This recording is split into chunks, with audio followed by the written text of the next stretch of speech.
Welcome to Gomathi வீட்டு சமையல். நம்ம இன்னைக்கு என்ன சமைக்க போறோம்னா தக்காளி பிரியாணி தான் ஃப்ரெண்ட்ஸ் பண்ண போறோம். அதுக்கு இப்போ குக்கர்ல நம்ம எண்ணெய் ஊற்றிக்கலாம். இதுல கொஞ்சமா நெய் சேர்த்திக்கலாம். 2 பிரியாணி இலை, மராட்டி மொக்கு, பட்டை, லவங்கம் எல்லாத்தையும் சேர்த்திக்கலாம். இதுல பிரியாணி சாமானம் கம்மியா இருந்துச்சு ஃப்ரெண்ட்ஸ், அதனால நான் எக்ஸ்ட்ரா என்கிட்ட இருக்கிற லவங்கப்பூ அதுல இல்ல, லவங்கப்பூ ஒரு 3 போட்டுக்கிட்டேன், அன்னாசி மொக்கும் போட்டுக்கிட்டேன் நான். இப்போ இதுல பாத்தீங்கன்னா பச்சை மிளகா அரிஞ்சு வச்சிருக்கிறேன், அதையும் சேர்த்திக்கலாம். பச்சை மிளகா போட்டுக்கலாம்.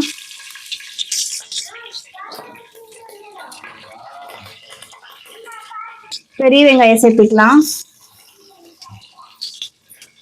நான் நல்லா 2 பெரிய வெங்காயம் அரிஞ்சு வச்சிருக்கிறேன் ஃப்ரெண்ட்ஸ், அதை அப்படியே சேர்த்திக்கலாம். நம்ம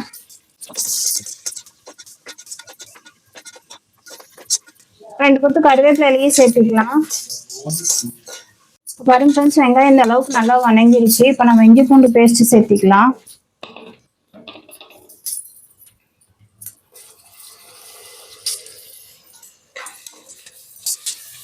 இஞ்சி பூண்டு பேஸ்ட் சேர்த்து ஒரு 2 நிமிஷம் அந்த பச்சை வாசம் போற வரைக்கும் நல்லா வணங்கி விடுங்க. பச்சை வாசம் போயிடுச்சு. இப்போ இந்த ஸ்டேஜ்ல பாத்தீங்கன்னா நம்ம தக்காளி ஒரு 4-5-6 தக்காளி கட் பண்ணி வச்சிருக்கிறேன், அதையும் சேர்த்திக்கலாம். மீடியம் சைஸ் தக்காளி தான் நான் கட் பண்ணியிருக்கிறேன். அரிசி பாத்தீங்கன்னா 3/4 கிலோ பக்கமா போட்டிருக்கிறேன், அதனால 5-6 தக்காளி போட்டிருக்கிறேன். நீங்க சாப்பாடுக்கு தகுந்த மாதிரி தக்காளியை நம்ம சேர்த்திக்கலாம். ஒரு ஒழுக்குன்றப்ப கொஞ்சம் பெரிய தக்காளி 4 தக்காளி கரெக்டா இருக்கும்.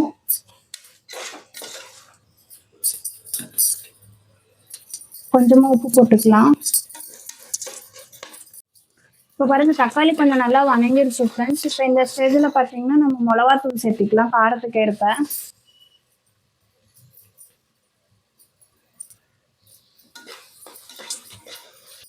இதுல பாத்தீங்கன்னா நம்ம தயிர் சேர்த்திக்கலாம்.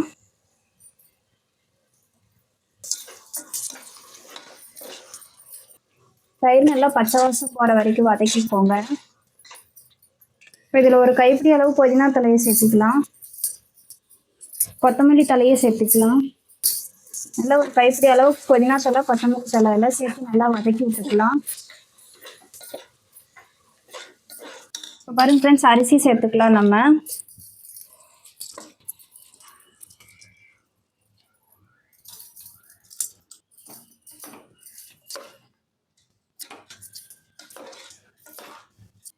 இந்த ஒழுக்குல பார்த்தீங்கன்னா நான் 1.5 ஒழுக்கு அரிசி போட்டிருக்கிறேன். இதுக்கு 1க்கு 2ன்ற கணக்குல நம்ம தண்ணி ஊற்றிக்கலாம்.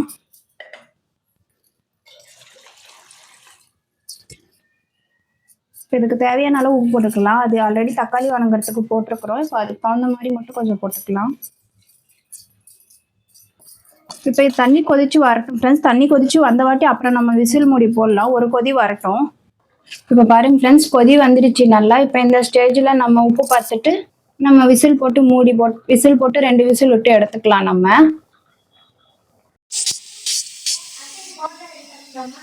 இப்போ பாருங்க ஃப்ரெண்ட்ஸ், பிரியாணிக்கு 2 விசில் விட்டாச்சு. ஓப்பன் பண்ண போறோம்.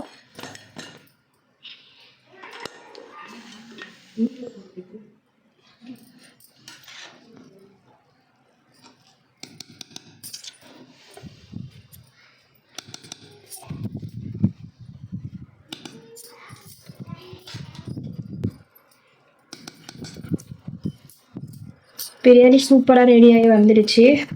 நல்லா கொஞ்சம் சூடா இருக்கிறதுனால நான் ரொம்ப விரையாலாம் வடிக்க மாட்டேன், ஏன்னா பையன் சாப்பிட்றான். அதனால நான் எப்பயுமே கொஞ்சம் பஞ்சு மாதிரி தான் செய்வேன் தம்பிக்காக.